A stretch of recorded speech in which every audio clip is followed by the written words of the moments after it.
নমস্কার, চলে এসেছি মোহিনী আচার্য ঘোষ আপনাদের সঙ্গে। সবার আগে যেটা বলবো সেটা হচ্ছে আপনাদেরকে অসংখ্য অসংখ্য ধন্যবাদ, কারণ আপনারা আমার প্রোগ্রামটা দেখছেন এবং আমি আশা রাখবো আপনাদের প্রোগ্রাম ভালো লাগলে অবশ্যই একটা লাইক করবেন, কমেন্ট করবেন এবং অবশ্যই সাবস্ক্রাইব করবেন এরকম বিভিন্ন ধরনের মাইন্ড মোটিভেশনাল গল্প শুনতে এবং মাইন্ড মোটিভেশনাল পার্ট জানতে, অ্যাস্ট্রোলজির প্রচুর ছোট্ট ছোট্ট পার্ট জানতে, যেগুলো আপনাদেরকে প্রচণ্ড কাজে আসবে পরবর্তী সময়। তো আজকে যেটা কথা বলবো সেটা হচ্ছে, আমরা অনেকেই শুনে থাকি, সেটা হচ্ছে যে কর্ম আমরা নাকি যেটা করি সেটার ফলটা আমরা পাই। সেটারই একটা ছোট্ট ঘটনা আজকে আপনাদের সঙ্গে শেয়ার করব, খুব ছোট্ট ঘটনা, এটা আপনাদের সঙ্গে শেয়ার করব। আজকে আমার সেকেন্ড ভিডিও, আমার পার্সোনাল ব্লকের পার্সোনালভাবে ভিডিওটা আজকে ফার্স্ট। এর আগে আপনারা আমার ছোট ভিডিও পেয়েছেন। তো যেটা বলবো, যে গল্পটা বলবো সেটা হচ্ছে একটি লোকের গল্প। একটি লোক, প্রত্যেকটা লোকেরই আমাদের হাত, পা, মুখ, মাথা সবটাই তো থাকে, তাই না? তো একটা লোক রাস্তা দিয়ে হেঁটে যাচ্ছে, যেতে যেতে একটা গাছ দেখতে পারলো। গাছটা হচ্ছে আঙুর ফল গাছ।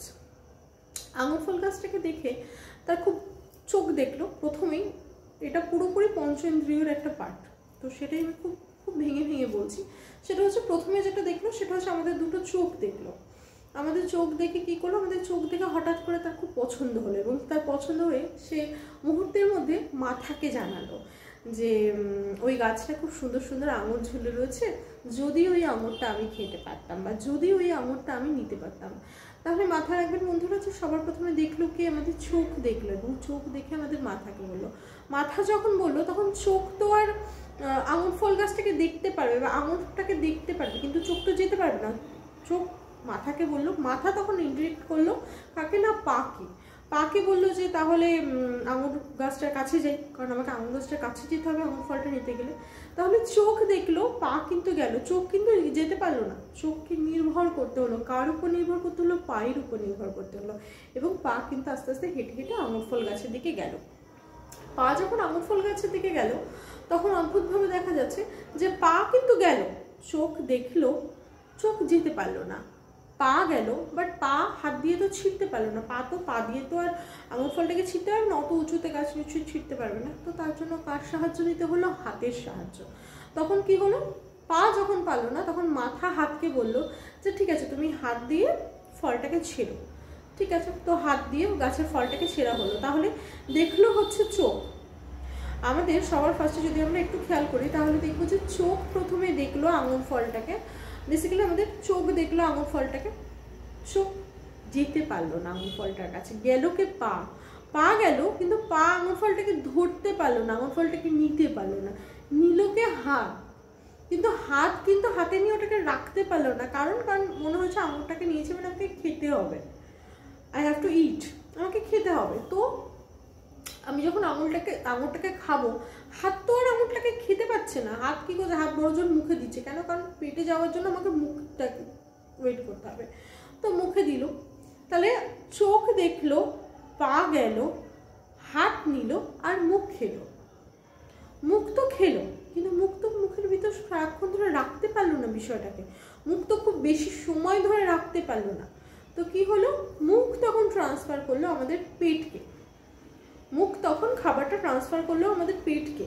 তাহলে আমাদের পেটের কাছে যখন গেল, এই মুভমেন্টে দেখা যাচ্ছে হঠাৎ করে ওই যে বাগানটি ছিল, ওই বাগানটি বা ওই গাছটির যে আসল মালিক সে দেখলো। সে দেখে প্রচণ্ড রেগে গিয়ে একটি লাঠি নিয়ে এসে যে লোকটা, যে মানুষটা ছিল, অর্থাৎ পেট খেলো, পিঠের মধ্যে তার উদ্যমাদ্যম পিটানি পড়লো। কারণ সে আঙুর ফল খেয়েছে এবং অবশ্যই লোকের জিনিস না বলে কেন খেয়েছে। ঠিক আছে, তো ফলে কি হলো দেখুন, একবার যদি আমরা খুব ভালো করে দেখি বা ভেবে দেখি তাহলে দেখবো যে চোখ দেখলো, চোখের লোভ হলো, চোখ যেতে পারলো না, চোখ পাঠালো পাকে। পা তো গেল, কিন্তু পা কিন্তু গিয়ে সেটাকে ভোগ করতে পারলো না, সেটাকে ধরতে পারলো না। সেটাকে ধরলো কে না? ধরলো আমাদের হাত। কিন্তু আমাদের হাত যখন ধরলো, আমাদের হাত সেটাকে প্রয়োগ করতে পারলো না। হাতে সেটা ওইভাবে যদি হাতে থেকে পচে যাবে, কতক্ষণ আর রাখবে? তো হাত তখন কি করলো, মুখকে ট্রান্সফার করলো। মুখ খেলো ঠিকই, কিন্তু মুখ খেয়ে ঠিক ওটাকে সঞ্চয় করে রাখতে পারলো না। সঞ্চয়টা কার কাছে গেল না? পেটের কাছে গেল। পেট তো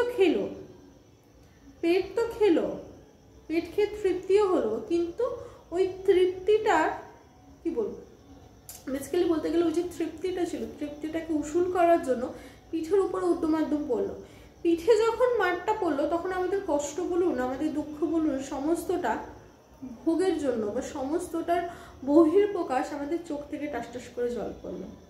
তাহলে বন্ধুরা, আমরা কিন্তু প্রথম দোষটা কে করেছিল? চোখ করেছিল। কারণ চোখ দেখে মাথাকে বলেছিল যে আমার ওটা লাগবে। চোখ যদি বলতো যে না আমার লাগবে না, আমি লোকটাকে বলে নেবো বা কিছু, তাহলে নিশ্চয়ই এতটা প্রবলেম হতো না। চোখ লোভ করেছিল, চোখ দোষ করেছিল, হাত পা এবং পেট মুখ এরা তাকে সাহায্য করেছিল, ঠিক আছে। কিন্তু পেট কিন্তু সাহায্য করেছিল, আর একেবারে যে নির্দোষ সেটা হচ্ছে পিঠ। পিঠ সবটা দেখেছিল, পিঠ কিন্তু প্রতিবাদ করেনি। পিঠ যেহেতু প্রতিবাদ করেনি, পিঠ কিন্তু সে আঘাতটা খেল। তার মানে অন্যায় করা আর অন্যায় সয়া দুটোই সমান। তাই অন্যায় সয়েছিল বলে পিঠকে কিন্তু তার কর্মফলটা ভোগ করতে হলো। আর সেই কর্মের ফলটা, নিট অ্যান্ড ক্লিন যে ফলটা, সেটা কে ভোগ করলো? না চোখ ভোগ করলো। কিভাবে ভোগ করলো? চোখ থেকে টাস করে জলটা বেয়ে পড়লো।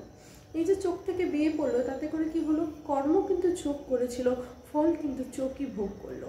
তো আপনাদেরকেও বলছি, সবটা জিনিস এবং যে কোনো জিনিস আপনারা যখন করছেন বা আপনারা যখন ভাবছেন, তখন আপনারা প্লিজ এটা ভাবুন যে আমি আজকে এটা করছি, কালকে হয়তো আমি এর রেজাল্ট নাও পেতে পারি, কিন্তু তাই বলে যে আমি 10 দিন পরে তার রেজাল্ট পাবো না, তার কিন্তু কোনো মানে নেই, তাই না? তো এই ব্যাপারটা কিন্তু আপনাদেরকেও ভাবতে হবে। এবং আবারও বলছি, আমাদের রবীন্দ্রনাথ বলে গেছেন যে একবার না পারিলে দেখো শতবার। তো আমি সেরকমই বলছি, এবং এটাও বলে গেছেন ভাবিয়া করিও কাজ, করিয়া ভাবিও না। আমিও আপনাদেরকে বলবো যে কোনো কাজ করার আগে 10 বার ভাবুন। দরকার পড়লে যদি খুব বেশি প্রবলেম হয়, অনেকেরই থাকে যাদের বেশি প্রবলেম হয়, সেটা হচ্ছে আমরা ডিসিশন নিতে পারি না।